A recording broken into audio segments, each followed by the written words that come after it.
everyone. Welcome to the Shenanigans with Shreya podcast. Today's episode topic is quite different. I feel like I usually tend to just think of random topics that I'm curious or that I've just heard concepts of, and I'm like, oh, that sounds interesting. Maybe that would be a fun podcast topic. Today, we are going to dive deep into an ancient concept that has made its way to the modern world that we often don't realize, which is chivalry. We're going to explore the whole heart of how the lingering influence of chivalry from the past has affected our current modern society in terms of relationships. But first, we have our neuroscience fact of the day. So today's neuroscience fact of the day comes from the School of Medicine at Mount Sinai in New York City. A look into the physiological toll of trauma and what trauma can do to the brain. So the researchers were working with World Trade Center responders specifically, who were essentially the thousands of firefighters and police and volunteers and construction workers who had rushed to ground zero after the 9/11 attacks happened,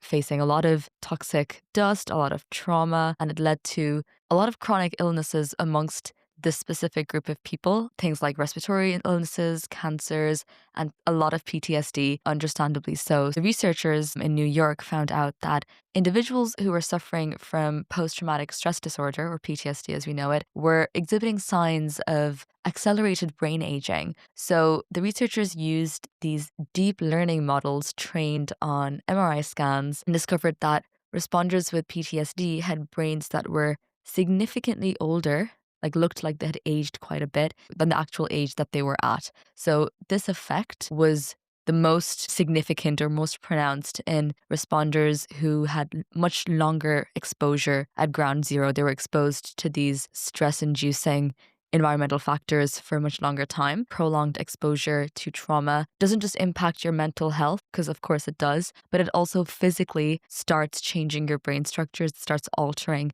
the way that your brain holds together, essentially. It increases the person's vulnerability to age-related cognitive decline. So the study offers a new biomarker, which is essentially the age of the brain, that can be used to monitor neurological conditions in populations that have some sort of trauma exposure, and committing our understanding of how can we combine neuroscience, environmental health, and computational tools to understand and address PTSD in a much more informed clinical way. With that said, we're going to move on to today's topic of the day, which is chivalry. So when you hear the word chivalry, we often picture someone holding the door for you, paying for dinner, maybe giving you a coat if you're cold, the typical, media-induced actions and visions of chivalry. It is often genuinely just someone being really well-mannered or really sweet, but it is often typically associated with men, which again is another part of my rant on today's episode with gender roles concerning chivalry. But the historical medieval idea was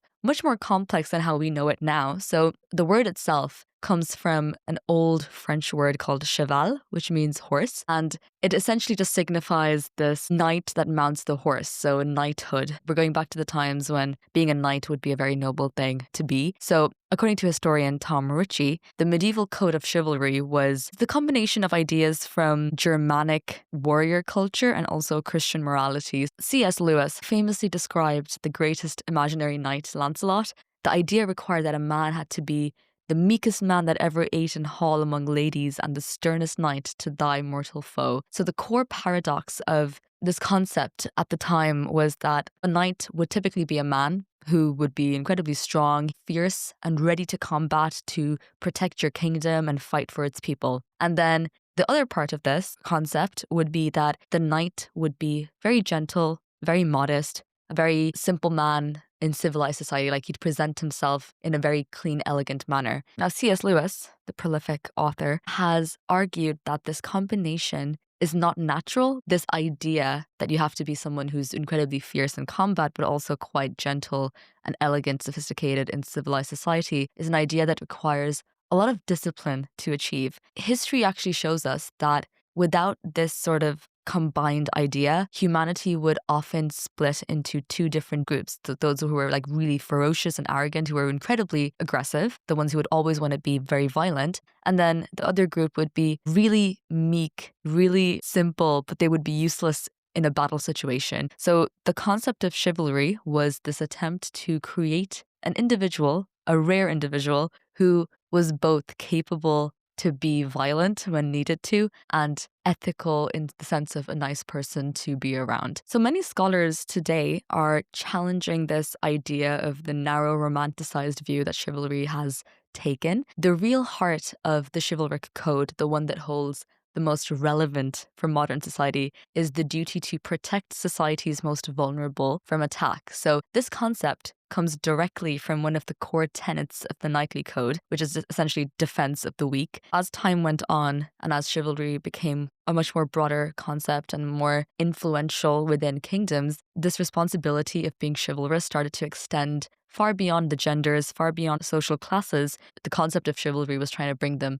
back to justice, trying to get them to work for the kingdom. So they would want the knight to defend the church, defend his religion, fight for, his country, his family, be faithful and honest to your duty of being a knight, and exhibit generosity. In the medieval times, chivalry was a much more deeply rooted and disciplined commitment to protecting the vulnerable population so that you could be seen as this amazing knight for protecting the weak and for maintaining peace within the kingdom, essentially. In a way, it does seem quite performative, and it probably was at the time. In modern society now, areas where you still might see chivalry being practiced or still present as a concept would be in areas like highly trained professionals. So for example, doctors, lawyers, police, and military officers, they tend to have a really high code of conduct. And it's a direct descendant of the code of chivalry because we demand those that have power to adhere to high ethical standards and use their strength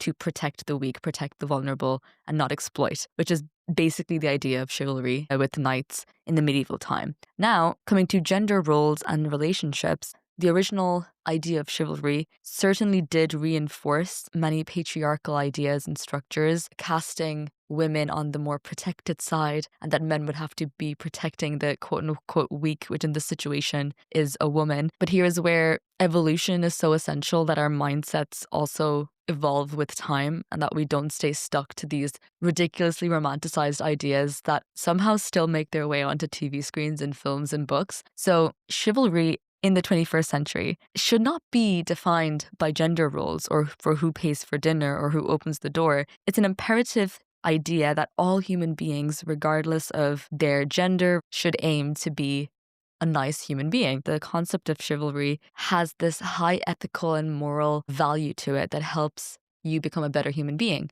So there are core values that we can take from it. So for example, self-discipline, being honest and being faithful, and then general respect and generosity, treating every person with dignity, using whatever resources you have to protect and uplift others. So ultimately, the lesson from the medieval idea of chivalry remains practical in a way, because we are still trying to cultivate different individuals who would possess the strength to fight for what is right. The modern challenge is to recognize that all of us are capable of being chivalrous in our own sense, and it should not be defined by gender roles that have been pushed down our throats, but rather the inherent need for us wanting to be a better human being and showing up as the best versions of ourselves so that we can help and support others around us. So yeah, that's all we have for today. A really random tangent, I am aware, but I just thought the concept of chivalry was really interesting, and I wanted to dive deeper into it, being like, why does this exist in the first place? Where has this concept come from? So yeah, thank you for tuning in to this deep dive into chivalry's past and its influence today in modern society. I'll see you next time. Bye.